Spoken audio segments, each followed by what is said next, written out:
Mes chers amis, nous avons perdu un homme absolument gigantesque, grand entre tous, en la personne du Rav Yosef Chaim Sitruk. Ça m'est extrêmement difficile de parler de lui au passé. Un homme qui a toujours donné un message d'avenir, d'espérance, d'espoir, qui a toujours dit qu'il fallait voir loin, qu'il fallait être confiant. De devoir parler de lui comme étant un passé, ça m'est extrêmement difficile. Je pense que pour réussir à affronter une épreuve tellement grande, telle que la perte d'un tellement grand homme, le seul qui aurait été capable de vraiment nous réconforter, ça aurait été le Rav Sitruk. Mais voilà que le Rav Sitruk n'est pas là. Voilà déjà le premier constat du manque qui a été occasionné par la disparition du Rav. On se sent mal, on sent un malaise, on sent qu'il y a quelqu'un qui nous manque, on aurait besoin de réconfort. Mais celui qui est capable de réconforter par excellence, à savoir le Rav Sitruk, n'est déjà plus là. Et plus le temps va passer, plus on va réaliser de la grandeur de cette disparition. Combien cette disparition est importante. Et j'espère que rapidement, Bezrat Hashem, le Mashiach viendra et qu'on retrouvera un Rav Sitruk toujours aussi souriant, qui parle toujours aussi bien, en bonne santé, Bezrat Hashem. Le Rav Sitruk avait l'habitude, dans ses cours, et en particulier lorsqu'il prononçait lui-même des oraisons funèbres, alors que des géants de la Torah étaient disparus, il avait l'habitude de ramener cette Gemara-là, dans laquelle il est écrit Tanu Rabbanan, Keshechala Rabbi Eliezer, lorsque Rabbi Eliezer est tombé malade. Nichnesu arba zekenim levakro. Il y a 4 immenses Talmidei Chachamim qui sont venus pour lui rendre visite, pour le réconforter, pour lui dire qu'on a véritablement besoin de lui. C'était qui? Rabbi Tarfon, Rabbi Yoshua, Rabbi Elazar ben Azaria et Rabbi Akiva. Le premier à prendre la parole, c'est Rabbi Tarfon. Et il dit à son Rav, Tov ata li Israël mitipa shel geshamim. Sache mon Rav, que tu es utile, nécessaire, indispensable, bienfaisant pour le peuple juif, plus encore que la goutte de pluie qui se déverse sur le sol et qui irrigue des champs assoiffés. Pourquoi? Parce que s'il est vrai que la goutte de pluie, elle est urgente dans ce monde-ci, toi, tes enseignements, ils sont urgents dans ce monde-ci et ils nous accompagneront même dans le monde futur. Deuxième Rav qui prend la parole, Rabbi Yoshua. Et il dit à son maître, Tov atal Israël, yoter mi galgal chama. Tu es encore plus indispensable pour le peuple juif que le soleil. Sans soleil, on ne pourrait pas vivre. Sans soleil, on mourrait de froid. On n'aurait pas d'éclairage. Eh bien toi, sache, mon maître, que tu es encore plus indispensable et nécessaire que le soleil. Parce que le soleil est nécessaire dans ce monde-ci, et toi, notre maître, tu es nécessaire dans ce monde-ci et dans le monde futur. Troisième Rav qui prend la parole, Rabbi Elazar ben Azaria.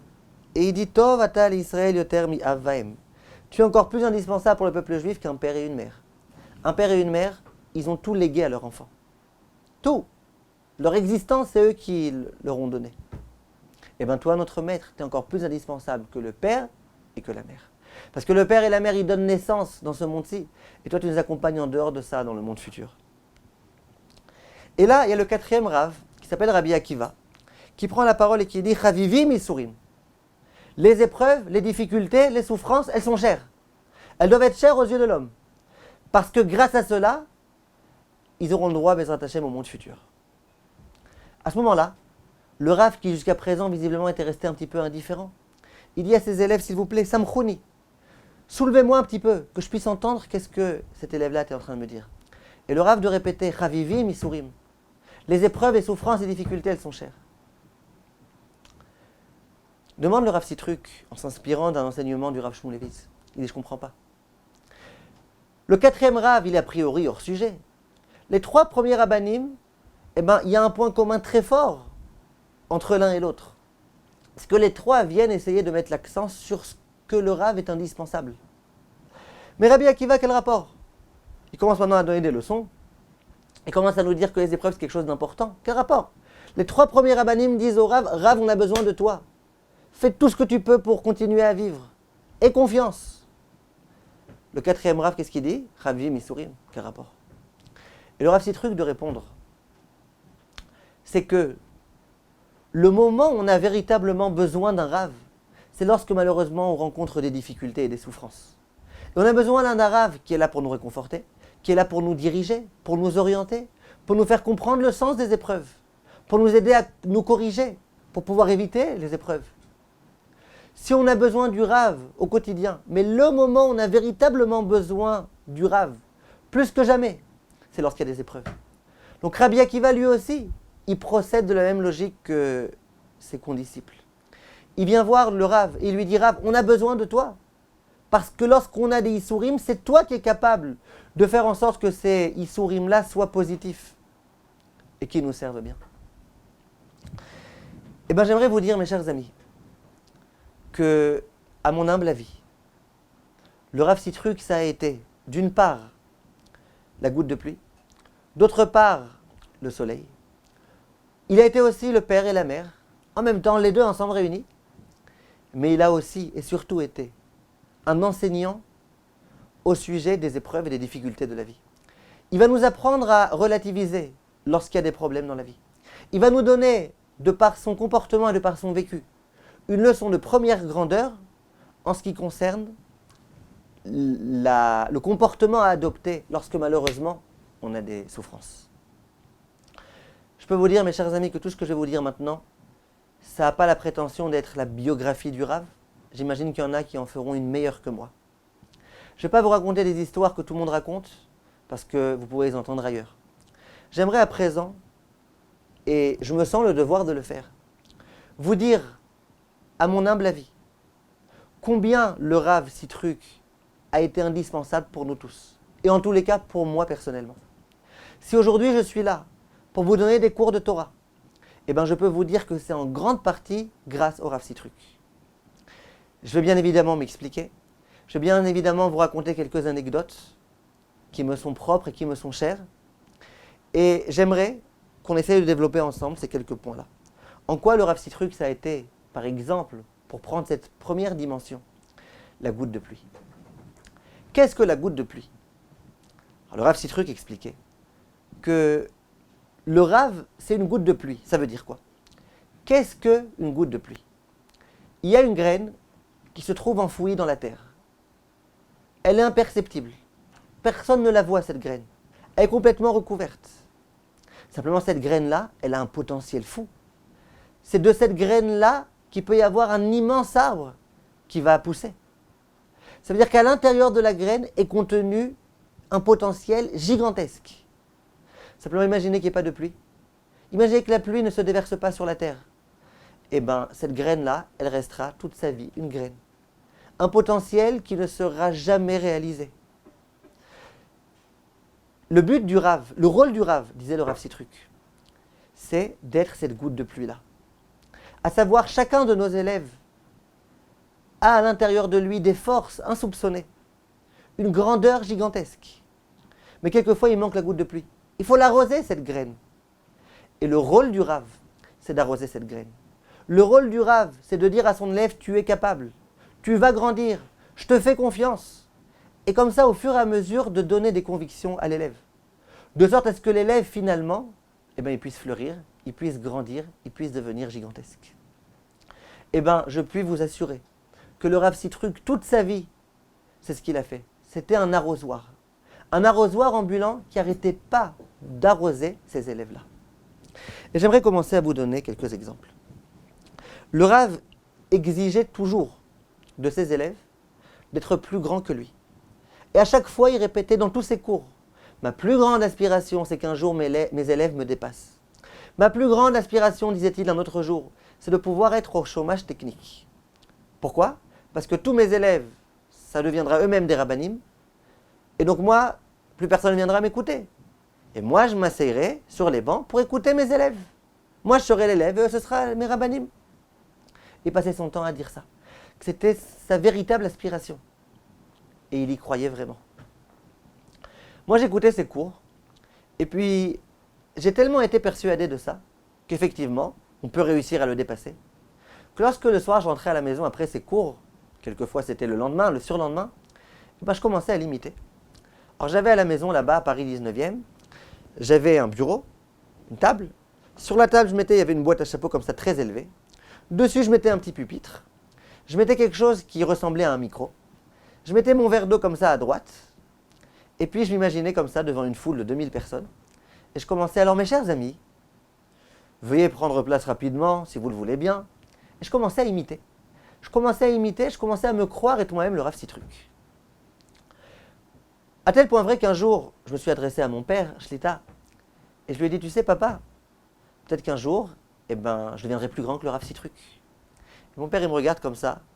Il me dit, ouh, tu vises déjà à être plus grand que le Rav Sitruk. Sois déjà comme le Rav Sitruk, ça sera déjà énorme. De quoi tu parles? Être plus grand que le Rav Sitruk? Sois comme lui. Pourquoi plus grand? Sois comme lui, ce sera déjà, tu vas voir quelque chose de très très très très difficile. Mais moi, vous me comprenez. Le Rav, il passait son temps à dire, moi je veux et j'exige de la part de mes élèves que ça soit supérieur à moi. C'est pour ça que j'avais cette aspiration-là. C'est déjà un premier exemple. Dire à ses élèves, je veux que vous soyez supérieurs, je veux que vous grandissiez, je veux sans arrêt que vous soyez grands. Un jour, j'ai été en Israël pour chercher une yeshiva. J'étais avec un ami très proche à moi, et puis on se promenait comme ça dans une rue de Baïd Vagan. À un moment donné, on rentre dans une librairie de Sfarim, Rehov à Pisgah. Qui est-ce qu'on rencontre? Pas moins que le Rav Sitruk. Il n'était pas avec ses gardes du corps, il était avec, je ne sais pas si c'était un ami à lui ou un proche parent. Il était en petite chemise.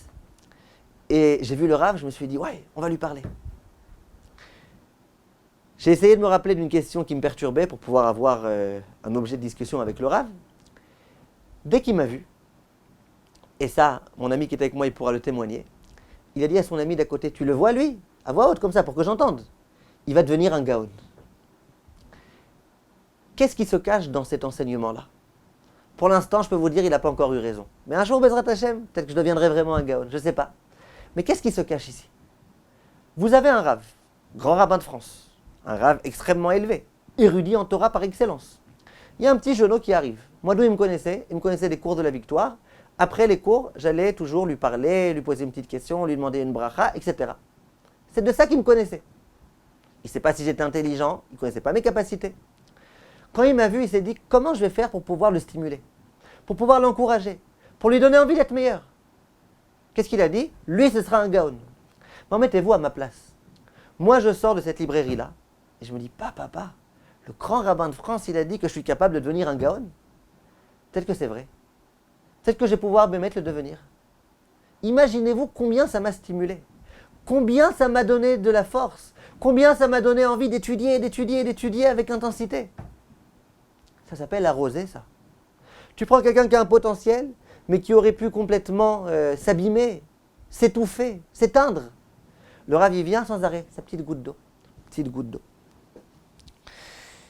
Je me rappelle que à l'école dans laquelle j'étudiais à Shaarei Torah, chaque année, il y avait un gala qui était organisé. Le Rav Sitruk, non seulement il faisait son Dvar Torah, mais c'est lui qui présidait véritablement tout le gala, c'est lui qui vendait les journées yeshiva, c'est lui qui faisait tout dans ce gala. Et chaque année, l'un des élèves de la classe de première était censé faire un Dvar Torah pour un petit peu représenter l'école.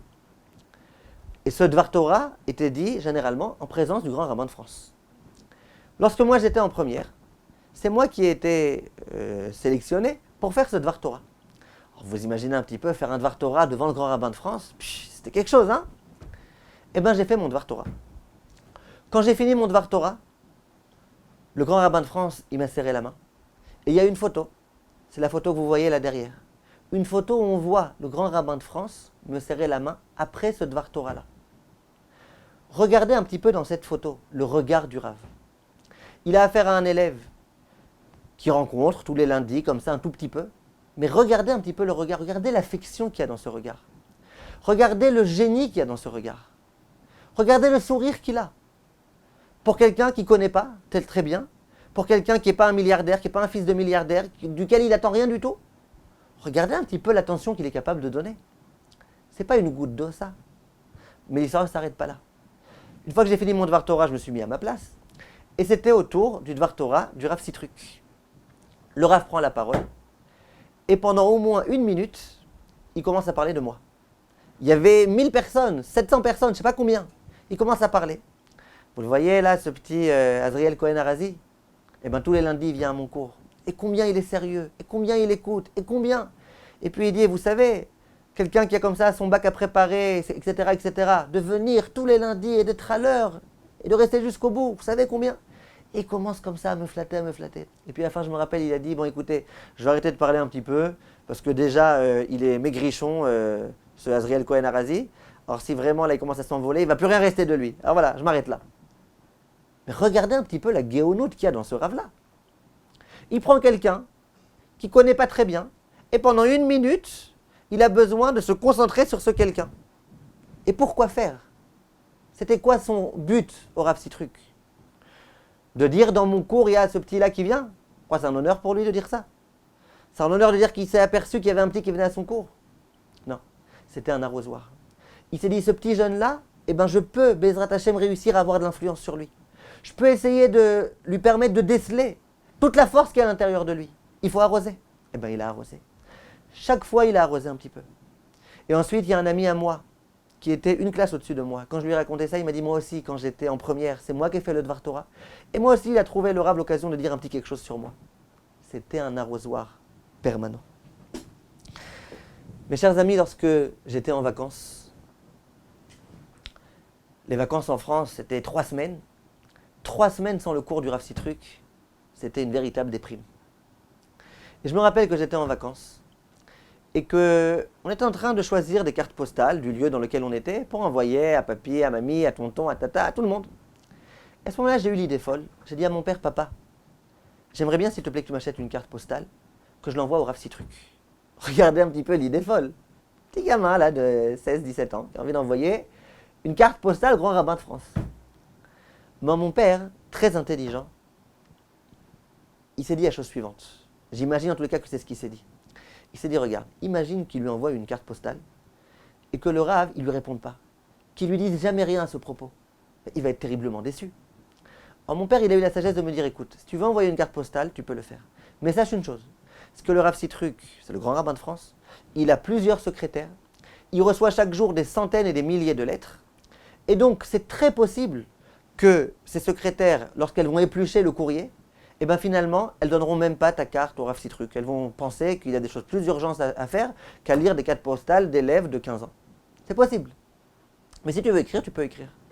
Moi, j'ai écrit avec conviction. Je me suis dit, c'est pas grave. S'il ne lit pas, tant pis pour lui. Moi, je lui ai écrit. J'ai écrit une carte postale et je me suis appliqué. J'ai sorti ma belle écriture. Et j'ai écrit au Rav combien vos cours me manquent, combien ça m'ajoute, combien ça m'apporte, combien. Et j'ai envoyé, on s'est renseigné à ce moment-là où est-ce qu'il habitait, rue Untel, on a écrit. Eh bien, figurez-vous, mes chers amis, et ça c'est un scoop, que je ne sais pas si c'était 2 semaines après ou 3 semaines après, on a reçu à la maison une carte dans laquelle il y avait écrit pour Azriel Cohen Arazi. J'ouvre, c'était pas moins que le grand rabbin de France.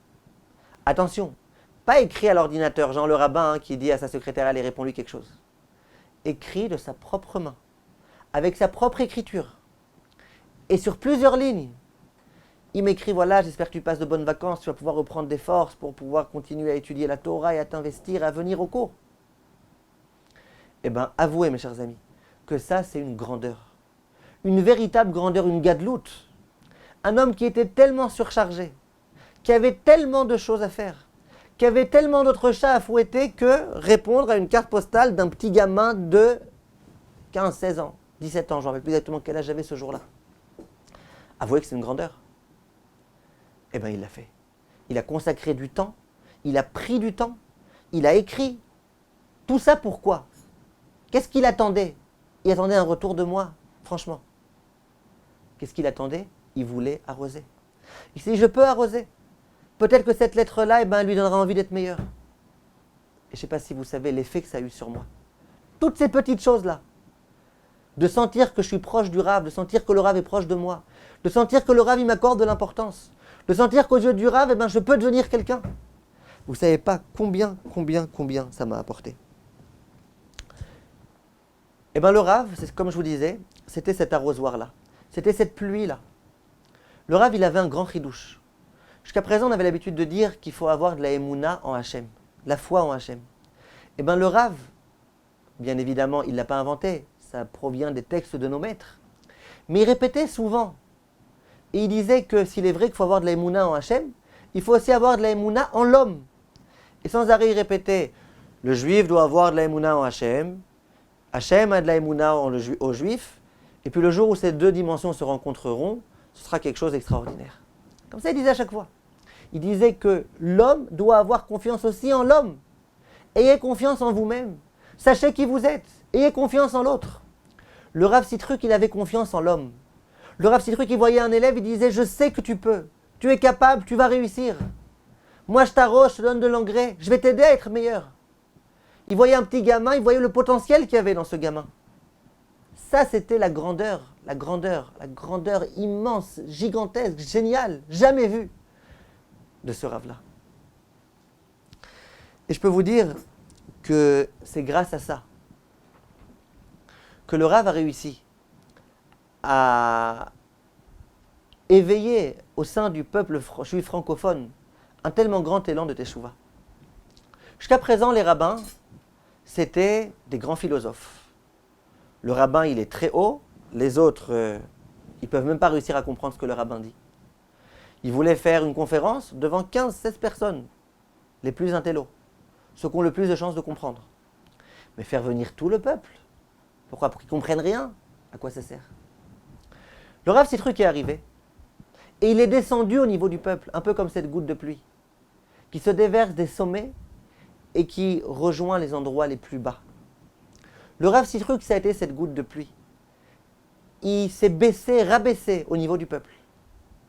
Il a commencé à dire des livrets Torah qui étaient non seulement intelligents, mais intelligibles, qui pouvaient être audibles, qui pouvaient être compris par tout un chacun.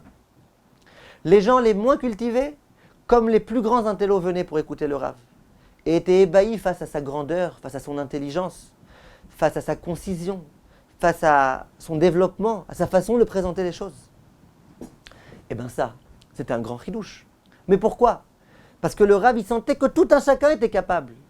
Ça n'existe pas des brels pour le Rav Sitruk. Ça n'existe pas des gens moyens. Tout un chacun est capable de grandir et grandir et grandir et grandir. Il faut juste être capable d'arroser. Il faut juste être capable de dire les bons mots au bon moment. Ben, c'est ce qu'il a essayé de faire. Et c'est ce qu'il a réussi à faire. Si la France, à Baruch Hashem, tellement avancé, si le niveau de religion de la France a tellement augmenté, c'est grâce à qui? C'est grâce à cette capacité qu'il a eue d'avoir confiance en l'homme, d'investir pour chaque homme, de descendre au niveau du peuple et, j'aimerais finir ma phrase, de réussir grâce à ça à rehausser le niveau du peuple. Le Rav n'a pas été simplement celui qui s'est complètement rabaissé au niveau du peuple. Il s'est rabaissé au niveau du peuple pour le rehausser. Anecdote. Un jour en Israël, un soir plus précisément, il y avait une soirée qui était organisée par la sœur du Rav Sitruk, Madame Marwani. Et bien évidemment, j'ai été. J'étais un Bachour Yeshiva, mais s'il y a un Rav Sitruk qui parle, je ne peux pas ne pas aller.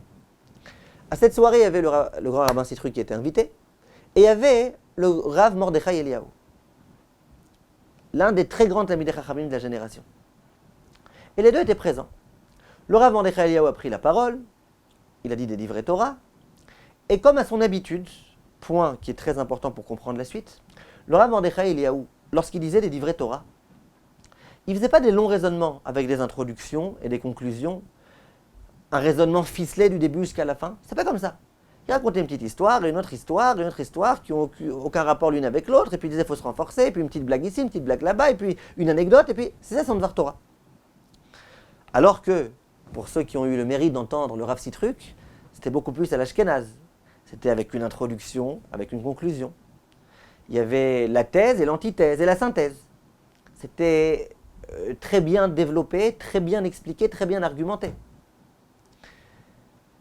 Et voilà que le Rav Sitruk doit prendre la parole et commence à dire en hébreu, aujourd'hui je vais parler en hébreu en honneur du Rav Mordechai Eliyahu qui est présent ici, qui ne comprend pas le français.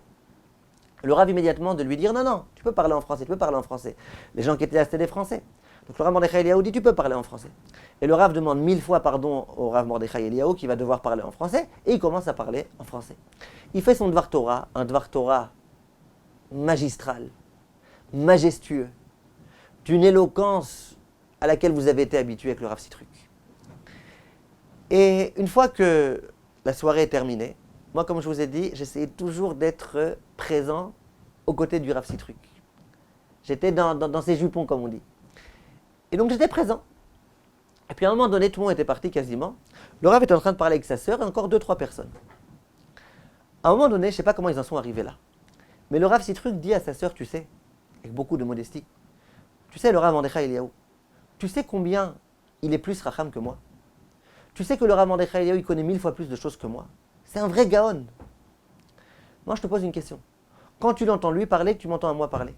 Qui est-ce qui te donne l'impression que c'est un plus grand ami de racham, lui ou moi? Et sa sœur, elle lui dit, la vérité, toi. Toi, tu présentes les choses de façon tellement intelligente, de façon tellement intelligible, avec un raisonnement comme ça, tellement cartésien. Tu parles mieux. Alors, le Rav Sitruk, il dit, mais je me demande, comment ça se fait que ce Rav-là, qui connaît tellement plus de choses que moi, qui pourrait parler 1000 fois mieux que moi, comment ça se fait que non, qui raconte des petites histoires, anecdotes et machin, comment ça se fait? Et sa sœur, elle dit, je sais pas. Alors le Rav dit, je sais pas, peut-être qu'il sous-estime un petit peu le milieu francophone, le public francophone. Mais moi, dit le Rav Sitruk, je sous-estime sûrement pas. Je sais que les Français, ils sont intelligents. Je sais que les Français, ils ont envie d'apprendre. Je sais qu'il faut leur parler à un haut niveau. Ce qu'il savait peut-être pas, le Rav Sitruk, c'est que le Rav Mordechai Eliyahu, même quand il parlait aux Israéliens, il parlait exactement de la même façon. Il sous-estimait pas le public francophone plus qu'un autre public. Alors pourquoi il parlait comme ça? Le Rav Ovadia aussi d'ailleurs, il parlait souvent comme ça. Il parlait des petites anecdotes, des petites histoires, des petits machins. Comment ça se fait? J'en sais rien. Mais en tous les cas, une chose est claire. C'est que le grand rabbin Sitruk, ce qu'il a essayé de faire, c'est pas simplement se mettre au niveau des gens. Non. Il a essayé de se mettre au niveau des gens pour pouvoir être entendu et ensuite essayer de rehausser le niveau, de donner un bon niveau, de montrer aux gens que la Torah, c'est pas quelque chose d'anodin, c'est pas quelque chose de basique, c'est quelque chose d'intelligent, c'est quelque chose de compliqué, c'est quelque chose qu'on peut réussir à comprendre et qui est capable de pouvoir nous transformer notre vie. Le Rav, s'il a été capable d'arroser les autres, c'est que lui-même, il était complètement rempli. Vous savez, le sabbat de Kelem dit que lorsque on a envie de pouvoir avoir de l'influence sur les autres, il faut tout d'abord s'être rempli soi-même. Et il donnait la parabole suivante. Il disait, imaginez que j'ai un verre. Et autour de ce verre, j'ai des petits gobelets. Et j'aimerais bien remplir tous les gobelets au même moment. C'est impossible, il dit ici. Tu peux remplir le verre qui est au centre jusqu'à ce que l'eau se déverse, qu'elle coule. Et puis quand elle va couler, eh ben elle va se déverser sur les autres verres. C'est-à-dire que pour avoir de l'influence sur ceux qui sont autour de toi, il faut d'abord que tu sois tellement rempli que ça commence un petit peu à dégouliner. C'était le Rav Sitruk. Le Rav Sitruk, il s'est rempli. Il était tellement plein de Torah et de Yirat Shamayim et de Midot Tovot que finalement, cette eau-là, elle pouvait ensuite se déverser sur les autres. Si vous voulez un exemple de sa chorma, de sa grandeur, vous savez que le Rav, tous les Erev Rosh Chodesh, il jeûnait. Je me rappelle quelquefois, il venait au cours, il était faible. Il disait, oui, j'ai encore rien mangé depuis le jeûne. Eh bien, j'ai entendu, lors des Espedim qui ont été dits en Israël, que le Rav, même lorsqu'il était malade et souffrant, il continuait ses jeûnes. Plus que ça. Le Rav, il avait une coutume, ça remonte à déjà plusieurs années, d'étudier le Daf Yomi. Vous connaissez le concept du Daf Yomi. Tous les jours, réussir à étudier un Daf, c'est pas facile. Quand on est grand rabbin de France, c'est encore moins facile. Trouver chaque jour le moment de s'investir pour étudier un Daf. Attention, Shabbat aussi un Daf. Attention, Purim aussi, Kippour aussi, tous les jours. Et si un jour tu as raté, le lendemain tu en as deux. Chose pas facile pour quelqu'un qui a des responsabilités comme le Rav Sitruk, je peux vous le dire. Et bien figurez-vous que lorsqu'il est tombé malade, et pendant plusieurs mois, il n'a pas pu étudier, et bien il a accumulé un retard considérable de Daf Yomi. Lorsqu'il a retrouvé sa santé à peu près, et bien le Rav Gross a témoigné que le Rav Sitruk, il s'est dit, c'est pas possible, je ne peux pas accepter ce retard-là, il faut que je rattrape. Et chaque jour, au lieu de devoir faire un DAF, il a dû faire, je ne sais pas exactement, 3-4 DAPIM. Au lieu de consacrer une demi-heure par jour pour le DAF, il a dû consacrer des heures entières. 3-4 heures chaque jour. Ça, c'est un grand homme. Il aurait pu dire, parce que j'ai raté. Non. On rattrape. Regardez un peu la conviction. Regardez combien c'était un grand homme. Et c'est Midot. C'est Midot. Il arrivait tous les lundis soirs comme ça à la victoire, de ce que je me rappelle. À chaque fois avec le sourire. Quel sourire affable. Et je peux vous dire encore une chose que j'ai appris du Rav Sitruk. Moi, les gens, ils m'ont toujours dit que je suis souriant. Quelquefois, quand j'étais petit, ça m'a été reproché par certaines personnes qui pensaient que je me moquais d'elles. Effectivement, j'ai toujours essayé d'être le plus souriant possible. Vous savez d'où je le tire? C'est Rav Citruc qui m'a appris. Quand j'ai vu Rav Citruc être toujours souriant, je me suis dit, mais c'est agréable quelqu'un comme ça. Mais c'est une grandeur d'âme d'être toujours souriant. Mais ça fait plaisir d'avoir quelqu'un de souriant. Et bien déjà à cet âge-là, 14-15 ans, j'ai pris sur moi, je me suis habitué à être souriant. Et toujours je marchais dans la rue comme ça, j'étais souriant. Je voyais quelqu'un, j'étais souriant. Ça, je l'ai appris du Rav Citruc. Le Rav Citruc, je me rappelle une fois, j'étais à sa synagogue à Neuilly, un Shabbat après-midi. Il avait fait son Dvar Torah, et puis le Dvar Torah était fini, on avait fait Arvit, et puis ensuite les gens ils commençaient à débarrasser. Le Rav, lui-même, il prend quelques bouteilles qui étaient là, il commence à débarrasser. Alors, il y en a un qui lui a dit, non Rav, c'est pas la peine. Il dit, moi je prends que le liquide. Et puis comme ça, avec une touche d'humour, il continue à débarrasser. Où est-ce qu'on a vu comme ça? Un Rav, grand rabbin de France, tellement de gens qui sont là autour de lui pour le servir. Non, de lui-même, il débarrasse. Et j'imagine qu'à la maison, il débarrassait encore plus. C'est ça un grand homme. Un homme qui avait des tellement grandes midotes. Eh bien, un homme de cette dimension-là, il a été capable de déverser son eau sur les gens. Ça, c'est la dimension de la pluie. Combien cette pluie maintenant va être manquante? Combien de personnes qui auraient pu devenir grandes si elles avaient connu le Rav Citruc maintenant risquent de rester petites? On espère qu'il y aura d'autres rabbanim qui auront cette force-là. Combien c'est une responsabilité qui pèse sur nous maintenant? D'essayer d'apprendre du Rav, d'emprunter un petit peu ce comportement-là, cette façon d'être, cette qualité morale tellement grande qui est celle de donner aux autres. Mais voilà que le Rav Citruc, c'était aussi ce soleil. C'était aussi le soleil. Quel est, dit le Rav Citruc, le propre du soleil, c'est qu'il réchauffe. Lorsque ce Rav-là s'est adressé à Rabbi Eliezer et qui lui a dit, notre maître, tu es encore plus bienfaisant que le soleil, ça veut dire quoi? Ça veut dire que le Rav, ça doit être une source de chaleur. Quelle chaleur se dégageait du Rav Citruc? Rien qu'à entendre sa voix, il avait une voix chaleureuse. C'était un plaisir de l'entendre. De se trouver en sa compagnie, c'est toujours réconfortant. On se sentait en sécurité quand on était près du Rav. Je me rappelle quand le Rav rentrait au Beth Knesset à la Victoire, quelle élégance! Un bel homme, toujours bien habillé. Un homme comme ça, tellement majestueux. Et puis il commençait à prendre la parole. Et qu'est-ce qu'il parlait bien! Quelle éloquence! Quel visage resplendissant! Un véritable soleil. On était quasiment éblouis quand on voyait le Rav. Et puis il commençait à parler. Et puis on espérait que ça finirait jamais, son discours. Au bout d'1 heure et demie de discours, malheureusement, c'était terminé. Quel soleil! Quelle grandeur! Je ne sais pas si vous savez comment j'étais épaté face à la grandeur de ce Rav-là. C'était une chaleur immense, d'une intensité folle, ce Rav Citruc-là. Mais le Rav Citruc, il a essayé de diffuser cette chaleur de façon extraordinaire. Par exemple, et pour vous donner un exemple qui à mon avis est très parlant, le premier à mon avis à avoir instauré qu'on commence un cours en disant « mes chers amis », c'est le Rav Citruc. Jusqu'à présent, c'était impensable. Un Rav qui s'adresse à ses élèves et qui dit « mes chers amis », « Hey oh, moi je suis le Rav, vous, vous êtes les minables. Moi je suis le grand, vous êtes les petits. » On ne peut pas se mettre au même niveau. Il faut bien que la Torah, soi-disant, soit honorée. Le Rav Citruc arrive avec 3 mots ingénieux, d'une profondeur qu'on ne peut même pas s'imaginer. Mes chers amis. Cher, ça veut dire d'abord que vous êtes chers. Vous n'êtes pas des pions qui êtes là pour m'écouter. Vous êtes chers, je vous aime. Mais le plus grand chidouche, c'est pas ça. Le plus grand chidouche, c'est amis. Mes chers amis. Ça veut dire quoi, amis? Ça veut dire que c'est pas moi, je suis le Rav, avec toute l'hégémonie, avec toute la supériorité, et vous, vous êtes les petits, vous êtes les élèves. Vous êtes des amis. Je vous considère comme étant des amis. Et si vous êtes des amis, eh bien, on discute entre amis. Donc, dans le cours, je peux faire quelques blagues de temps en temps. Mais évidemment, on est entre amis, on peut faire des blagues. Et je peux aussi vous faire des confidences quelquefois, comme il faisait le Rav Citruc. Je peux aussi quelquefois vous raconter un petit peu ma vie. On est entre amis. Imaginez-vous maintenant le bonhomme qui entend un Rav parler, et le cours commence par « mes chers amis ». Qu'est-ce que c'est agréable d'entendre ça? Et de temps en temps dans le cours répéter « et mes chers amis, cette dimension-là ». À nouveau, mes chers amis, mes chers amis, mes chers amis, mes chers amis. ça donne envie d'écouter. Surtout quand on sent que c'est son cœur qui est en train de parler. Surtout quand on sait combien il le pense. Surtout quand on voit, au travers de son comportement, combien il considère vraiment chaque élève comme étant un ami. Combien il est prêt à investir de temps pour chaque élève. Ça, c'est le mes chers amis du Rav Sitruk. Et je peux vous dire qu'il y a beaucoup de rabbanim qui ont commencé à imiter le Rav Sitruk. Moi le premier. Et qui commencent systématiquement leur cours en disant mes chers amis. Mais je peux vous dire que souvent ça sonne un petit peu faux.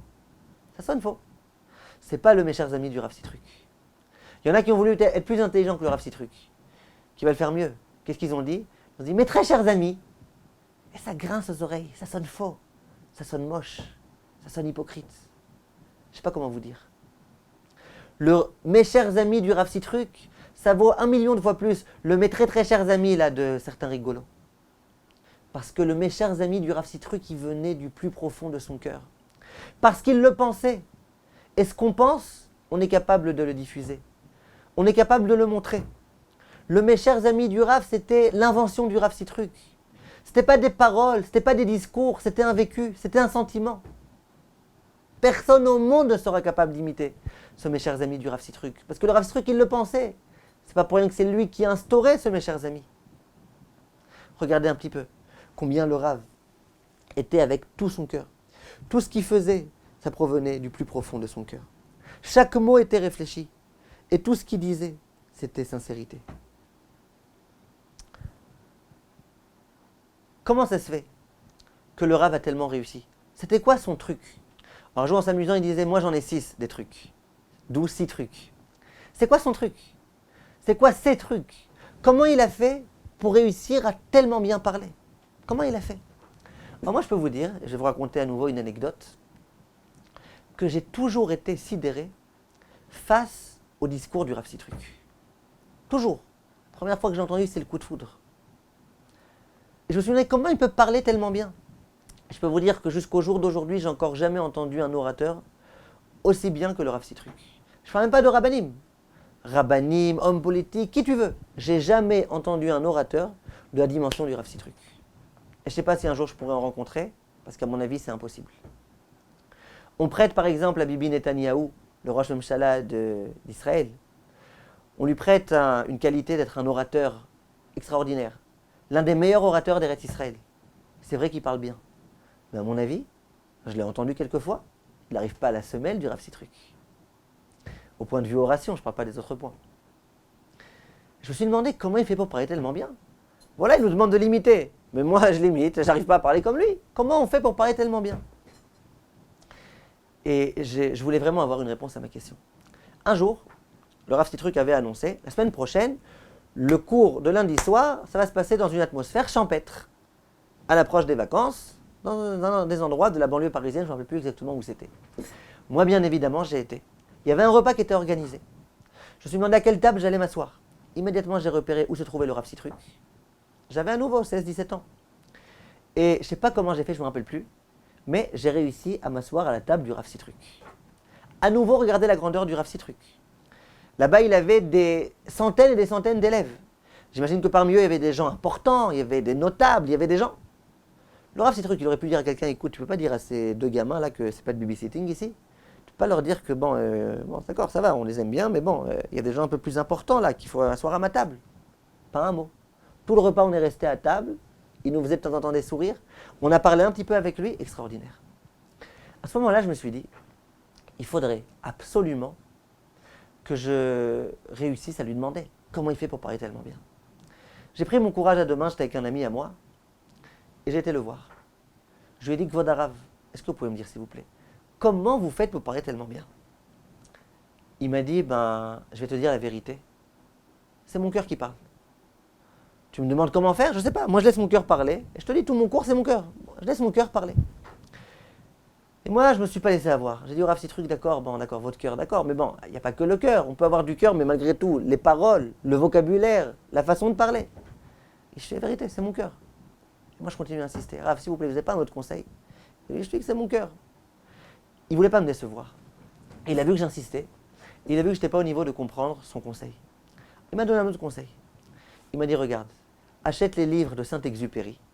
Saint-Exupéry, il a beaucoup de vocabulaire, il a des belles expressions. Et tu vas apprendre au fur et à mesure du vocabulaire, des expressions, etc. Et puis comme ça, toi aussi, tu sauras à ton tour, Bezrat Hashem, bien parler. Et moi, j'étais tout content. Je me suis dit, bon, au début, il m'a donné un conseil bidon, c'est le cœur. Après, il m'a donné un bon conseil. Je suis rentré à la maison, j'ai dit à mes parents, est-ce que vous pouvez, s'il vous plaît, m'acheter les livres de Saint-Exupéry?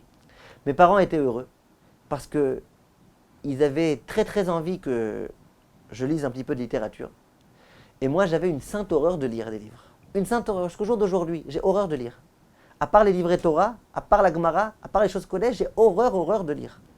Et c'est pour ça, au passage, que lorsqu'il y a des personnes qui sur mon site me posent des questions très longues et quelquefois, j'ai pas tellement les nerfs à répondre, parce que j'ai horreur de lire. Donc je suis désolé, je vous présente à l'avance mes excuses. Et donc mes parents ont dit, ah très bien, allez on va t'acheter. Ils m'ont acheté tous les livres de Saint-Exupéry. Les histoires d'avions là qu'ils voulaient construire, etc. Machin. J'ai commencé à lire. Je peux vous dire, mes chers amis, avec un peu de recul, j'ai compris que le vrai conseil du Rav Sitruk, c'était pas Saint-Exupéry. Ça, c'était le conseil bidon parce que j'ai pas accepté son vrai conseil. Le vrai conseil, c'était laisse ton cœur parler. Et comme j'ai pas voulu accepter ce conseil, il m'a donné pour m'encourager un petit conseil débile là, celui de Saint-Exupéry. Mais c'était pas ça. Le vrai conseil, c'est laisse ton cœur parler. Et je peux vous dire que si au jour d'aujourd'hui, Baruch Hashem, j'arrive à avoir de l'influence sur mes élèves, c'est pas parce que j'ai lu Saint-Exupéry, parce que la vérité, je les ai même pas lus ces livres. C'est parce que j'essaye de laisser mon cœur parler. C'est parce que ce conseil que Rav Sitruk m'a donné, eh ben j'ai essayé de l'appliquer. La grandeur du Rav Sitruk, c'était qu'il laissait son cœur parler.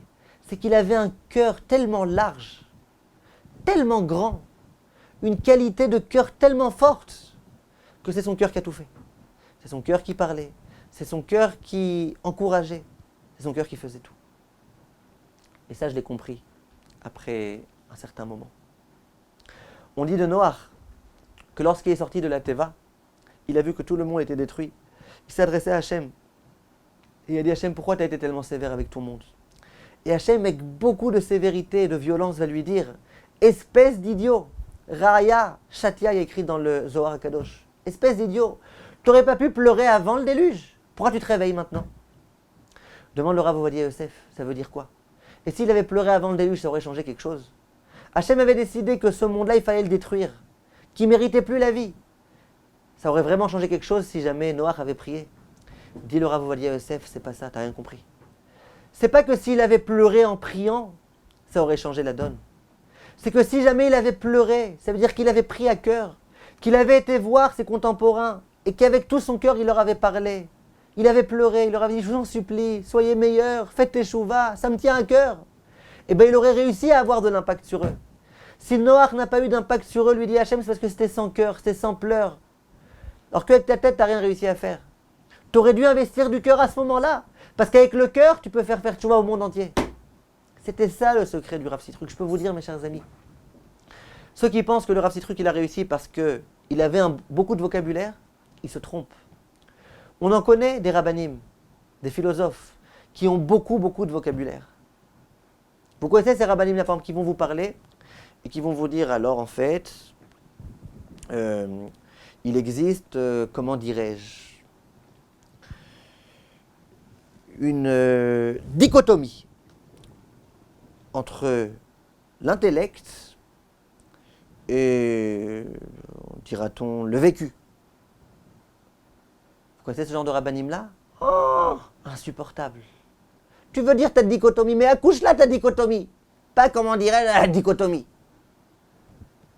Le Rav Sitruk, il parlait avec une fluidité extraordinaire. Il bégayait pas une seule fois. Mais plus que ça. Il y a aussi des rabbanim qui savent bien parler, avec beaucoup de vocabulaire, mais qui endorment, qui ne sont pas très intéressants, qui ne sont pas passionnants, qui n'arrivent pas à faire le millième de ce qu'a fait le Rav Sitruk. Alors comment ça se fait? Si tu penses que la classe du Rav Sitruk, c'est qu'il avait beaucoup de vocabulaire et qu'il savait bien parler, mais aussi savent bien parler. Réponse, toute la nuance, elle se trouve dans le cœur. Il y en a qui parlent bien, mais c'est un discours de l'intellectuel. Un discours direct de l'intellect, sans cœur. C'est soporisant, c'est embêtant, c'est ennuyant. Le Rav Sitruk, il parlait avec son cœur. Le Rav Sitruk, pour ceux qui ont remarqué, il parlait avec mélodie. Il avait tout type de mélodie. Quand il voulait parler de façon triste, il avait des mélodies tristes. il parlait de façon un petit peu triste. Quand il voulait au contraire parler de façon gaie, eh ben, il avait tout type de notes de gaieté. Quand il voulait parler d'une façon ou d'une autre, à chaque fois, il était capable de parler avec les notes qu'il fallait pour créer finalement une mélodie tellement harmonieuse. Ça, c'est la parole du cœur. Et c'est ça qui a permis au Rav Sitruk, qui a permis au Rav Ovadia Yosef aussi d'ailleurs, qui parlait aussi avec son cœur, de façon peut-être moins éloquente, mais avec son cœur, qui a permis de rapprocher tellement de gens. Le Rav Sitruk, je peux vous dire que personnellement, pendant des années et des années, toutes les nuits, je m'endormais avec les cassettes du Rav Sitruk. Tous les matins, je me réveillais, avant même de faire un Netilat Yadayim, immédiatement, j'inversais la face et puis je rallumais. Et je m'habillais avec le Rav Sitruk. J'ai vécu pendant des années avec le Rav Sitruk. Vous imaginez un petit peu comment c'était réconfortant, comment c'était agréable. Je connais même certaines cassettes presque par cœur. D'ailleurs, une fois, et récemment, j'ai rencontré le Rav Sitruk. Il ne se sentait pas bien. J'ai voulu lui montrer combien ses enseignements m'étaient chers. Je lui ai dit, vous savez, j'ai écouté vos cassettes, je les connais presque par cœur.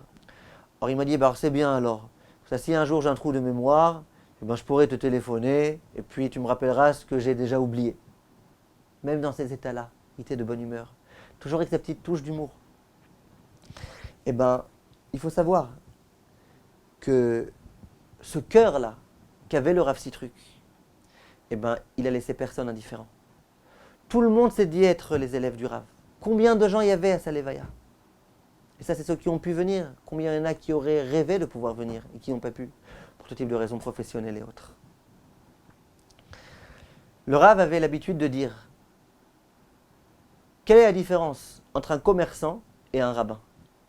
C'est que le commerçant, il vend aux gens ce dont ils ont envie, mais dont ils n'ont pas vraiment besoin. Or que le rabbin, c'est l'inverse. Il vend aux gens ce dont ils n'ont pas envie, mais dont ils ont réellement besoin. Et c'est quoi l'idéal? Ça serait que ce soit un rabbin commerçant. Ça veut dire un rabbin qui donne envie aux gens de ce dont ils ont vraiment besoin. C'était ça le Rav Sitruk. Il a donné envie aux gens d'avancer, de progresser. Le discours moralisateur, ce n'était pas le Rav Sitruk. Le Rav Sitruk, il parlait avec cette façon de parler là. Il avait envie de pousser les gens à être beaucoup plus moraux. Simplement, les gens, ils ressentaient que cette exigence-là, eh ben, il l'exigeait de lui-même, pas simplement de ses élèves. Et quand les gens, ils ressentaient ça, quand les gens, ils voyaient comment il parlait, quand les gens, ils voyaient combien ce Rav-là parlait bien, avec sa petite chnine tunisienne comme ça, eh ben, les gens, ça leur a donné envie de progresser et d'avancer énormément. Et c'est d'ailleurs pour ça que le Rav disait un jour, moi, je donne jamais de titre à mes cours. Parce que je ne sais pas où mon cœur va me porter. Un cours, c'est une inspiration. Je commence à parler, parfois mon cœur il me dit, allez, parle de ça, allez, parle de ça. C'est pour ça que quelquefois, vous vous apercevrez dans ces cours qu'il y a des petits hors-sujets. Mais en fait, ce n'est pas des hors-sujets, c'est son cœur qui le dit, maintenant, il faut que tu parles de ça, pour réussir à avoir de l'influence sur tel type d'élève. Et puis immédiatement, il revenait. Quand le Rav parlait, tout un chacun se sentait concerné. Chaque juif se sentait concerné. Des gens les plus ignorants, gens les plus salmidei chachamim. Parce que c'est ça le discours du cœur.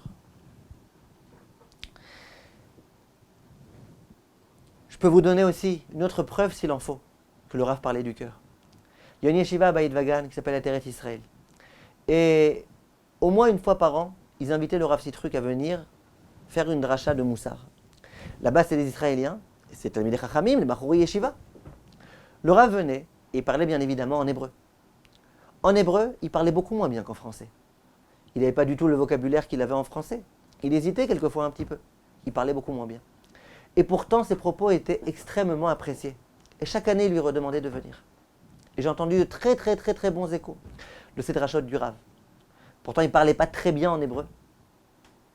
À nouveau, les gens disaient, on sent que c'est son cœur qui parle. Le cœur du Rav Sitruk, il a laissé personne indifférent. Les Israéliens, ils écoutaient, ils sentaient que c'est le cœur qui parle. Ils avaient qu'une envie, c'est d'ouvrir grandes leurs oreilles pour que les propos puissent pénétrer leur cœur. Mais le Rav a été aussi un père et une mère. Qu'est-ce qu'un père et une mère? Un père et une mère, c'est quelqu'un qui se préoccupe de son fils, de sa fille, de façon inconditionnelle. Le père et la mère, quelquefois, ils sont réveillés, alors que les enfants sont en train de dormir, en train de se préoccuper. Pourquoi mes enfants ils font ceci, pourquoi ils font cela, pourquoi ils m'ont l'air de pas très bien aller. Le père et la mère sans arrêt se préoccupent de leurs enfants. Toute la communauté juive, francophone, c'était les enfants du Rav Sitruk. Il fallait voir comment il priait pour tout un chacun. Parfois au début du cours, on lui donnait des noms. Il prononçait chaque nom. Il n'y en avait jamais trop pour lui. Avec tout son cœur, il invitait tout le monde à répondre Amen très fort, à dire quelquefois des Tehillim. Il se préoccupait de tout un chacun. Le Rav Sitruk, il sentait qu'il avait une responsabilité très lourde qui pesait sur ses épaules. En tant que le grand rabbin de France, il avait une responsabilité qui pesait. Et en tant que véritable Talmid Chacham, il savait que lorsqu'il y a des choses à prendre qui sont des grandes responsabilités, on va s'adresser au Gdolei HaTorah, au Gdolei HaDor. Si ce que le Rav Sitruk voulait, c'est que on le réalise à nouveau, la fois d'après, eh bien, il aurait fait ce qui plaît au peuple. Lui, il voulait faire ce qui était bon pour le peuple. Et donc, il a été maintes fois demander conseil, par exemple, au Rav Shach. Qu'est-ce qu'on fait avec les Français? Dans quelle direction il faut les diriger? Il y a des gens auxquels ça n'a pas plu. Tu crois vraiment que c'est Rav Shach qui va nous dire en France comment on doit se comporter? Le Rav Sitruk de dire oui, c'est le Rav Shach qui va nous dire comment on doit se comporter. Il sentait qu'il avait cette responsabilité. Et c'est la raison pour laquelle il a toujours été vérité, rien que vérité, strictement vérité. Parce que quand il y a un enfant qui est en train de traverser la rue et une voiture qui risque de l'écraser, vous pensez que le père, maintenant, il va se demander, est-ce que ça vaut le coup que je fasse un effort pour essayer de le sauver ou pas? Non. Le père, il voit de façon inconditionnelle, il va aller essayer de sauver son fils. Et bien le Rav Sitruk, il a senti plusieurs fois que le peuple était en danger. Et il a fait tout ce qu'il a fallu. Même si ce n'était pas populaire, même si ça ne plaisait pas, pour le bien de ses élèves, de ses enfants. Parce que le Rav Sitruk s'est toujours senti être un père. C'est pour ça qu'il a toujours dit ce qu'il devait dire. Pour vous donner un exemple, récemment, alors qu'il était gravement malade, alors qu'il n'avait pas de force, alors qu'il appréhendait certainement l'avalanche d'injures qu'il allait se prendre, si jamais il osait dire ces 4 vérités, eh bien il a dit ce qu'il avait à dire au sujet des homosexuels. Tout ce qu'il avait à dire, il n'a pas pris de gants, il a dit toute la vérité, et rien que la vérité. Pourquoi? Il a senti qu'il fallait dire la vérité, eh bien il l'a dit. Et quand à cette époque-là, il y a bien longtemps, il y a eu des élections en France qui étaient censées être le jour de Rosh Hashanah, de Kippour ou de Yom Tov, je ne me rappelle plus quand. Le Rav a dit à la communauté juive, je vous demande de ne pas vous associer aux élections, c'est Shabbat, c'est Yom Tov. C'était un coup de poignard qui était donné dans la République. Ça n'a pas plu, ça a déplu. Mais peu importe. Le Rav ne déviait pas de la vérité, de la moindre virgule. Il a toujours été vérité, rien que vérité. Il a toujours fait tout pour son peuple. Un jour, je me rappelle, il s'adressait à certaines personnes et leur disait, qu'est-ce que vous pensez? Que moi, j'ai pas envie de faire ma aliyah? Ça remonte à il y a peut-être 18 ans, 20 ans. Vous pensez que j'ai pas envie? Moi, c'est ma plus grande aspiration. Alors les élèves lui disaient, pourquoi tu fais pas ta aliyah? Il disait, parce que les Gdolei Israël m'ont demandé de rester en France, les Français ont besoin de moi. Les Gdolei Israël disent, on se rabaisse, on fait. Je suis père, mes enfants ont besoin de moi. Eh bien, une seconde. J'ai envie de faire la aliyah, je rêve de ça, j'adore Eretz Israël, d'accord, mais une seconde. Il y a autre chose. Eh bien, je peux vous dire que c'est exactement ce que le Rav a toujours essayé de faire, a toujours voulu faire. Il s'est toujours senti être le père de tout un chacun. Et c'est la raison pour laquelle je peux vous dire quelque chose. Ça va vous paraître être peut-être un peu prétentieux de ma part, de me permettre, Kaviachol, de donner des notes au Rav Sitruk. Mais c'est quelque chose qui me tient tellement à cœur que je veux vous le dire. S'il y en a qui pensent que c'est pas joli, je vous demande pardon. J'ai écouté énormément de cours du Rav Sitruk. Je peux vous dire aussi que j'ai eu l'occasion dans ma vie d'entendre tout type d'autres rabbanim, francophones, israéliens. Les Américains, je ne comprends pas l'anglais, donc je n'ai pas tellement pu les écouter. Je peux vous dire qu'il y a certains rabbanim, en les écoutant 2, 3, 4 fois, je me suis aperçu que leurs propos, ce n'étaient pas des propos de vérité. Et moi, j'ai l'esprit critique. Et moi, je suis sensible à la pikorsout. Quand j'entends un rav qui dit des propos qui dévient un tout petit peu de la vérité de la Torah, immédiatement, je suis révolté. Et je vous répète, ce n'est pas ce qui manque.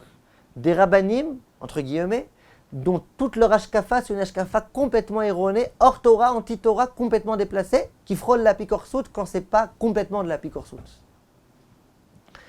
Eh bien, je peux vous dire que le Rav Sitruk, j'ai entendu toutes ces cassettes quasiment. Jusqu'au jour d'aujourd'hui, quelquefois, je l'écoute un petit peu, quand j'ai envie d'être réconforté. Pas une seule fois, j'ai entendu quelque chose dont je me disais, c'est pas complètement vrai. Là, il a cherché un petit peu à arrondir les angles. Là, il a un petit peu dévié de la vérité pour telle et telle raison. Jamais, jamais, jamais, jamais.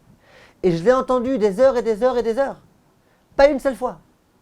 Quelquefois, dans ces cassettes, il y avait quelques petits propos de halakha avec lesquels je n'étais pas forcément à 100% d'accord. J'aurais bien aimé en discuter avec lui. Halakha peut-être. Il y avait quelques points, on aurait pu dire peut-être un peu différemment. Mais Ashkafa, pas une seule fois. Alors vous allez me dire, mais on n'a pas besoin de toi pour nous faire comprendre que Rav Sitruk c'est un grand homme. Vous avez raison. Mais moi j'ai été sidéré de ça. Parce que quand on est grand rabbin de France, que quelquefois dans nos cours il y a un maire qui est présent, ou tout type d'autres hommes politiques, et bien quelquefois on est tenté à arrondir un peu les angles. On est tenté quelquefois à dire, au nom de telle et telle dimension, on est obligé un petit peu de... Le Rav, ça n'a jamais été le cas. Peu importe qui étaient les personnes qui assistaient à ces cours, il a toujours dit uniquement la vérité, que la vérité, et rien que la vérité. Le Rav Sitruk, c'était un homme de vérité. Mais ce qui me semble être ici fondamental, c'est que être un père et une mère, quand on a 2 ou 3 enfants, c'est jouable. Quand on est un Rav qui a 10 élèves, 20 élèves, une petite communauté de 50 personnes, jouer le rôle du père et de la mère, être prêt à consacrer du temps à tout un chacun en tant qu'individuel, c'est bien, possible, c'est faisable. Mais quand on est le grand rabbin de France, et qu'à titre collectif déjà, on doit s'occuper de toute la communauté, eh bien on pourrait se dire, écoute, moi je m'occupe de la collectivité. Moi je m'occupe du tsibour. Moi j'ai pas le temps maintenant pour me préoccuper de tout un chacun, à titre individuel. Chaque individu, c'est qu'un individu. Il n'y a qu'à aller voir les petits rabbins. Moi je suis le grand rabbin de France. Être capable d'être le grand rabbin de France, de jouer ce rôle-là tellement bien, avec tellement de classe comme il a toujours fait, et d'être capable de ne pas se désavouer, et de malgré tout consacrer du temps pour tout un chacun, ça c'est une grandeur.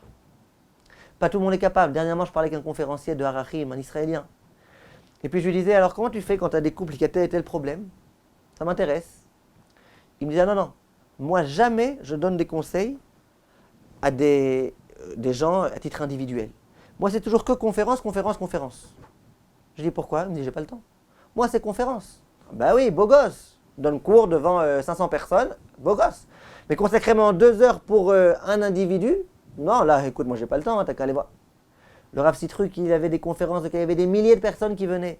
Mais quand un individu avait besoin de lui, il consacrait du temps. Il aurait pu dire, écoute, moi, j'ai pas le temps pour tes petites histoires de couple, là, pour tes cartes postales, allez, garde-les, envoie-les à quelqu'un d'autre. Non. Il avait du temps pour tout un chacun. Et j'ai entendu encore ce soir d'une personne qui était tellement proche du Rav et qui a raconté que quelquefois il y avait des femmes à Gounot, des femmes dont on ne savait pas où le mari avait disparu. Et les pauvres, d'après la halakha, n'ont pas le droit de se marier. Elle m'a dit combien il dépensait de l'argent pour envoyer des détectives privés dans le monde entier pour aller essayer de le retrouver. Mais sa personne était au courant, mais moi je n'étais pas au courant. Et puis essayer de faire tout type de choses. Il allait consulter les Gdolé Hador pour savoir comment on fait dans ce cas-là pour pouvoir autoriser cette femme-là. Combien de choses a-t-il pas fait le Rav? Pour des individus, pas pour la collectivité, simplement et uniquement. Pas pour jouer le beau gosse uniquement et simplement, mais pour être là quand on a besoin de lui. Eh bien ça, c'est de la gadloute. Ça montre un état d'âme tellement gigantesque. C'est ça le Rav Sitruk. Mais pour terminer, j'aimerais vous dire, comme on l'a dit au début, s'il est vrai que le Rav Sitruk a été cette goutte de pluie, ce soleil tellement lumineux, s'il a été capable de jouer le rôle du père et de la mère, le Rav Sitruk, ça a été aussi notre maître en matière d'épreuves. Parce que le Rav, pendant toutes les années où il se sentait bien, il parlait dans ses cours fréquemment des épreuves. Il avait des cours tellement beaux, tellement émouvants, où il parlait des épreuves. Parmi les gens qui l'écoutaient, il y avait des gens qui n'étaient pas mariés, qui n'arrivaient pas à se marier. Il y avait des gens qui ne réussissaient pas à avoir des enfants. Il y avait à un moment donné un aveugle qui venait avec sa femme qui était elle aussi aveugle. Et puis le Rav, il avait envie de réconforter les gens dans ces épreuves tellement difficiles qu'ils vivaient au quotidien. Et bien il parlait des épreuves. Plus tard, le Rav va tomber malade. Ce Rav-là, qui était tellement élégant, tellement classe, tellement majestueux, il marchait comme ça, quelle carrure, quel charisme. Et puis d'un coup, ce Rav-là, il se voit, la moitié du corps complètement paralysé, du sang qui coule de son nez, sans arrêt comme ça en train de devoir se moucher. Vous imaginez un petit peu? Il n'était plus aussi élégant, il n'était plus aussi beau, il n'était plus aussi classe. Il n'arrivait plus à parler du tout de la même façon. Même sa voix, elle s'est transformée, avec à chaque fois des opérations, encore une opération, encore une opération. Vous imaginez un petit peu la difficulté que c'est? Eh bien, j'ai entendu d'un témoignage d'un proche parent qui a dit que le Rav Sitrug, pendant ses 15 ans de maladie, il ne s'est plaint en tout et pour tout qu'une fois. La seule fois où ils se sont souvenus que le Rav s'est plaint, c'est lorsqu'à un moment donné, il y avait du sang qui coulait de son nez, et il y a une mouche qui est venue, qui est rentrée dans le nez, et le Rav a dit « Aïe, aïe, aïe, aïe !» Il a eu mal. À part ça, pendant 15 ans d'épreuve, il ne s'est pas plaint, à ce qui paraît, une fois. Quelqu'un est capable de comprendre ça. On est capable de mesurer. On est capable de comprendre la profondeur qu'il y a dans cet homme-là. Impossible à comprendre. N'importe quel d'entre nous, pour un moindre bobo, on crie et on pleure et on gémit. Et lui, 15 ans de Issour et Yov, il n'a rien dit. Comment on en arrive là? Comment comprendre une chose pareille? Comment accepter une telle chose? Et j'ai un ami qui l'a rencontré il y a quelques mois au Kever Rachel, là où Rachel Imenu est enterré. Il était sur le fauteuil roulant, il était accompagné par l'un de ses enfants. Et puis, il avait à ce moment-là une infection très grave, terrible, qui lui a complètement déformé le visage. Après, Baruch Hashem, ça s'est résolu. Il avait un visage monstrueux. Mon ami qui l'a vu, il m'a dit, la vérité, n'était-ce qu'à sa voix et à ses enfants qui sont à côté de lui, je ne l'aurais pas reconnu. Il me dit, j'avais de la peine de voir ce Rav dans cette situation-là. Il me dit, mais lui, il était de bonne humeur. Il continue avec sa bonne humeur, avec ses touches d'humour, etc. Comment on fait une chose pareille? Eh bien, je vais vous dire plus que ça. Et là, c'est peut-être ce que je vais vous raconter maintenant, cet épisode-là, c'est peut-être le plus bel épisode de tout le cours. Je vous demande de bien écouter. J'ai un ami, le Rav Olivier, c'est le neveu d'un homme qui était très très proche du Rav Sitrug. C'est un homme très riche, qui a beaucoup aidé le Rav Sitrug dans beaucoup de ses projets, et qui était très proche de lui. Il était tellement proche de lui que le matin, on a malheureusement appris le décès du Rav.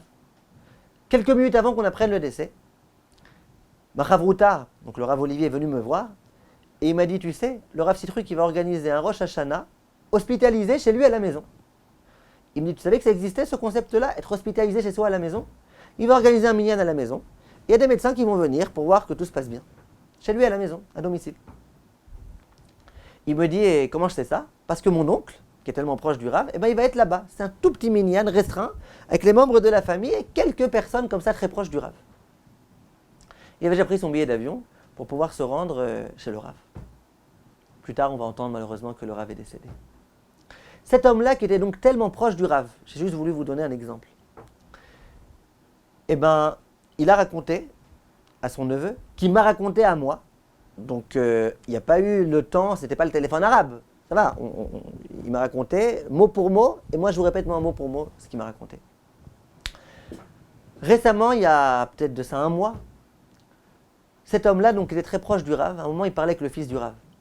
Il lui a dit la vérité, quand je vois ton père souffrir comme ça, la vérité, ça me fait tellement de mal. Et à un moment donné, il a laissé échapper de sa bouche les mots Zut Torah ve Zut Srara. C'est ça qu'on lui fait à ce Rav-là. Ce Rav-là, c'est un Sefer Torah ambulant. Toute sa vie, il a incarné la Torah. Il a tout fait pour la Torah.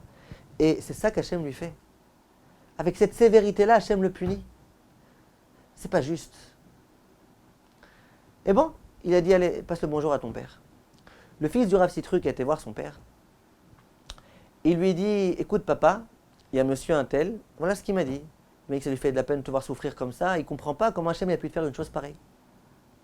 Le Rav Sitrug a dit à son fils, dis-lui immédiatement qu'il vienne me voir, j'ai besoin de lui dire quelque chose. Le fils appelle cet homme-là immédiatement se rend chez le Rav Sitrug. Je vous répète ces mots pour mots, je sais qu'au moment de la Levaya, l'un des enfants du Rav Sitrug a raconté une histoire assez ressemblante, presque la même chose, mais pas exactement ça.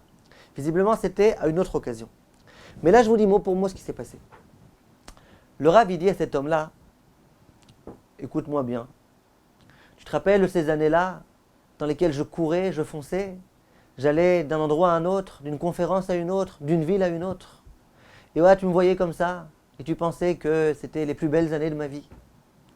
Il dit, eh ben sache que durant ces années-là, c'est vrai que j'ai fait des grandes choses, mais j'étais pas tellement proche de Hachem. Il dit, depuis que je suis malade, je suis super proche de Hachem. Chaque respiration, je sens Hachem avec moi. Chaque pas que je dois faire, je sens Hachem avec moi. Chaque parole que je dois sortir de ma bouche, c'est tellement de difficultés. Je sens que c'est Hachem qui est avec moi. Il dit, ben, je vais te faire une confidence. J'ai jamais vécu des années aussi belles que ces années-là. C'est les plus belles années de ma vie parce que je suis proche de Akadosh Baruch Hu. Alors cet homme-là a dit au Rav, oui d'accord, mais pourquoi Hachem il t'a puni tellement? Pourquoi tellement sévèrement? Pourquoi? Regarde, tu souffres. Alors le Rav lui aurait dit à ce moment-là, je vais te dire la vérité, j'avais un contentieux avec Dieu, ma famille aussi, et puis tout le peuple juif aussi avait un contentieux avec Dieu. Donc voilà, comme ça Hachem il a tout résolu, il a réglé les comptes. Alors cet homme-là dit au Rav, d'accord, mais tellement? Quoi, on avait tellement de fautes pour qu'il y ait besoin d'une tellement grande caparat avonot? Et le Rav n'a pas répondu. Je vous demande, mes chers amis, d'apprécier la grandeur ici. D'un homme qui a subi des issourim tellement difficiles. Non seulement il ne s'est pas plaint, non seulement il ne s'est pas révolté, mais au contraire, il a dit à Hachem, je te remercie Hachem de ces épreuves. Je te remercie. Maintenant, je me sens être proche de toi. Merci de m'avoir conduit jusqu'ici. Extraordinaire. C'est vraiment une grandeur d'âme. Et bien c'est ce qu'a été le Rav Sitruk. Et c'est la leçon qu'il va nous donner. Il faut apprendre à relativiser. On a parfois des problèmes. Il faut savoir qu'Hachem est avec nous, qu'il était au passé, qu'il est au présent, qu'il sera au futur. Hachem est toujours avec nous. Et cette dimension-là de la Emouna, il l'a toujours vécu. Il vivait toujours avec Hachem. Une fois, il devait venir à l'école où on se trouvait, et puis il arrivait en retard. Alors il a présenté ses excuses. Il a dit, je suis arrivé ici, et puis j'ai vu, il y avait écrit en grand sur la porte d'entrée sans issue. Alors je me suis dit, c'est sûr que ce n'est pas ici la synagogue, parce que la seule issue qu'on ait, c'est la prière. Et comme ça, il vivait avec Hachem, avec cette dimension de prière. Un jour, je me rappelle, à la Victoire, une fois qu'il avait fini son cours, il priait, et j'ai prié avec lui. Et moi, je me dépêchais de finir pour le voir prier. Et je me rappelle une fois, ça m'avait sidéré. Je voyais le Rav prier comme ça, en plein de fila, il avait les yeux fermés, et il souriait. Et je me suis dit, mais je ne comprends pas, il sourit, mais à qui il sourit? À qui il parle? Il est en train de parler à Hachem. Et puis j'ai compris. Le Rav Sitruk, il vivait avec Hachem. Quand tu parles avec Hachem, eh ben c'est comme quand tu parles à quelqu'un d'autre. Parfois tu pleures, et parfois tu souris, et parfois tu t'énerves un petit peu, et parfois, c'est comme ça. Le Rav, il vivait avec Hachem. Et donc il n'y a rien de plus normal que de sourire de temps en temps quand on parle avec Hachem. Communication, parfois on sourit, parfois on demande, parfois on pleure, parfois on implore, parfois on soupire. C'est cette émouna-là qui a permis au Rav Sitruk d'affronter ces épreuves-là. Mais là où je vous demande de faire attention, mes chers amis, c'est que toutes ces années-là, où il parlait tellement de la émouna, alors qu'il se sentait tellement bien, Baruch Hashem, grand rabbin de France, qu'est-ce que tu veux de mieux que ça? Tellement d'élèves, tellement de gens à ses côtés, Baruch Hashem, une belle famille, Baruch Hashem, une belle maison, tout va bien. C'est trop facile de parler à ce moment-là des épreuves. Des gens qui sont des beaux parleurs, mais il y en a beaucoup. Alors le Rav Sitruk, c'était un très très beau parleur, il parlait très très bien. Il y en a beaucoup qui savent bien parler. Le Rav Sitruk nous a prouvé durant ces 15 dernières années que ces paroles, ce n'étaient pas simplement des paroles, c'était une vie, c'était un vécu. Il croyait à ce qu'il disait. Il vivait ce qu'il disait, il disait ce qu'il vivait. Et c'est ça qui a fait de lui ce grand homme-là. D'être capable d'accepter des issourim tellement durs, de ne pas se plaindre, de ne pas se révolter, d'accepter, de dire je comprends que ça me revient. Visiblement c'est pour pardonner des fautes. Et de tellement bien le vivre, de toujours conserver cette bonne humeur jusqu'au dernier moment. Et bien ça, c'est ce qui a été le Rav Sitruk. Un véritable homme de vérité. J'ai dit un petit peu en m'amusant, j'ai ressenti ça, je vous dis la vérité. La Lévaïa ce matin en Israël, c'était censé être à 10h moins le quart. Beaucoup de gens sont arrivés à 10h moins le quart, on a dit non, le Rav n'arrivera qu'à 10h30. Et je me suis dit dans ma tête, la vérité. Regarde comment ce Rav est vrai. Il a toujours été vérité, le Rav Sitruk. Toujours, toujours, toujours été vérité. Il a parlé de vérité, il a exigé la vérité. Et il ne se gênait pas. Il ne se gênait pas pour dire attention, il ne faut pas voler le fisc. Il ne se disait pas pour dire toutes ces vérités. Et le Rav, de son vivant, il arrivait souvent en retard, assez court. Souvent. Je le comprends, il était submergé sans arrêt, avec tellement de choses de dernière minute, tellement d'imprévus. Ce Rav était tellement vérité que même le jour de sa mort, il est arrivé en retard. C'est l'impression que j'ai eue. Peut-être c'est un délire. Mais il a toujours voulu être vérité. Il n'a jamais fait de cinéma. Il n'a jamais imité quiconque au monde.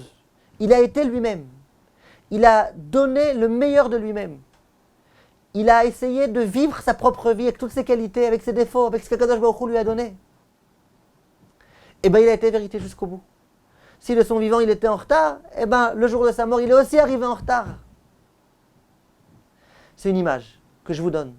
Parce que peut-être que grâce à ça, on peut aussi réussir à comprendre autre chose. Je me rappelle, à chaque fois qu'il parlait de vérité, il racontait une histoire. Il avait quelques histoires qu'il aimait bien raconter quand il parlait de la vérité. L'une des histoires qu'il aimait bien raconter, c'est qu'un jour, le sabbat de Kelem est venu rendre visite à son compagnon d'études qui était gravement malade. Il avait tellement mal, ce compagnon d'études, qu'il se tordait de douleur.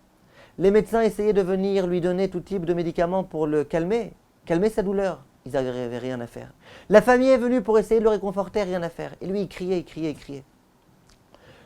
Le sabbat de Kelem s'est dit, je vais venir lui rendre visite. Et il y a eu ici quelque chose de magique. Aussitôt, le sabbat de Kelem entrait dans la chambre d'hôpital, sa chavrouta, elle s'est arrêtée de pleurer. Les gens, ils n'ont pas compris. C'est quoi sa magie là? Qu'est-ce qu'il a fait? Avec quelle piqûre il est arrivé?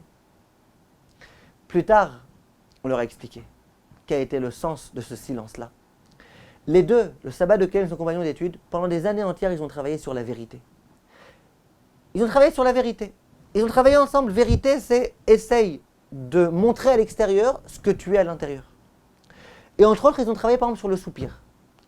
Ils ont dit, si jamais tu te sens un tout petit peu mal et que tu fais un grand soupir, c'est déjà pas vérité. Tu montres une grande douleur alors qu'en fait c'est qu'une petite douleur. Figurez-vous que lorsque le sabbat de Kelem est arrivé, cet homme-là s'est rappelé de tous ces vadim qu'ils avaient fait ensemble. Quand il parlait de vérité. Et il s'est dit à ce moment-là, mais il faut que j'arrête de crier. Parce que imagine que je crie un peu plus fort que ce que je ressens vraiment. C'est vrai que j'ai mal, mais peut-être que je crie plus fort que ce que je ressens. Je préfère me taire. Comme ça au moins, je ne mens pas. Mon comportement ne dénote pas un certain mensonge. Et le Rav, il aimait bien raconter cette histoire-là. Regardez jusqu'où ça va la vérité. C'est peut-être ça aussi qui lui a donné la force au Rav, de jamais se plaindre. Parce qu'il a toujours cherché à être un homme de vérité. Toujours, toujours, toujours, toujours. Peut-être qu'il s'est dit, imagine que je me plains plus que ce que je ressens vraiment. Imagine que je me plains plus que mon véritable sentiment. C'est déjà du mensonge. Et donc il a peut-être préféré éviter de se plaindre. Je peux vous dire, mes chers amis, qu'on a perdu un grand, grand, grand, grand homme, un géant. Alors il y en a qui vont dire, mais c'était pas un Gdolador. Tout dépend. Tout dépend de ce qu'on appelle un Gdolador. Si on mesure le Gdolador par rapport à ses connaissances, c'est possible qu'il avait moins de connaissances que Rav Ovadia, Rav Eliashiv et compagnie. C'est même certain. Mais si on mesure un grand homme par rapport à l'exploitation des potentiels qu'il avait à l'intérieur, je vous le dis, il a donné le meilleur de lui-même. Commencer une tchouva à 17 ans, décéder à 72 ans et avoir fait des tellement grandes choses, ça c'est un grand homme. Quelqu'un qui n'est pas un grand homme, il n'aurait jamais fait le millième de ce que le Rav a fait. On a perdu, mes chers amis, un grand homme. Voilà, c'était important pour moi de lui rendre cet hommage. Parce que je vous répète, il m'a véritablement transformé ma vie, ce Rav-là. Je dois de le dire, je dois de l'en remercier. Je le remercie 1000 fois. Et je demande au Rav Sitruk, lui qui s'est tellement, tellement, tellement investi toute sa vie pour son peuple, s'il te plaît, Rav Sitruk, sois un Mélite Siocher auprès d'Akadosh Baruch Hu. Et demande-lui qu'il soit Merachem sur tous les Juifs de France, les Juifs du monde entier. Et que Bezrat Hashem, très très très rapidement, il nous envoie la venue du Mashiach. Qu'on ait le mérite de tous nous renforcer. Tous ces exemples-là que le Rav nous a donnés, et vous en entendrez d'autres ailleurs, eh ben, c'est des exemples qui peuvent former un homme. Maintenant, c'est le moment. On peut essayer de grappiller un petit peu de ces midotes. Le Rav avait l'habitude de dire que lorsqu'un grand homme meurt, eh ben, toutes les bonnes midotes qu'il a, il les laisse. Et quiconque veut peut venir et se servir. Servons-nous, mes chers amis. Il nous a laissé un patrimoine gigantesque. Kol tov, mes chers amis, merci de votre attention et à bientôt.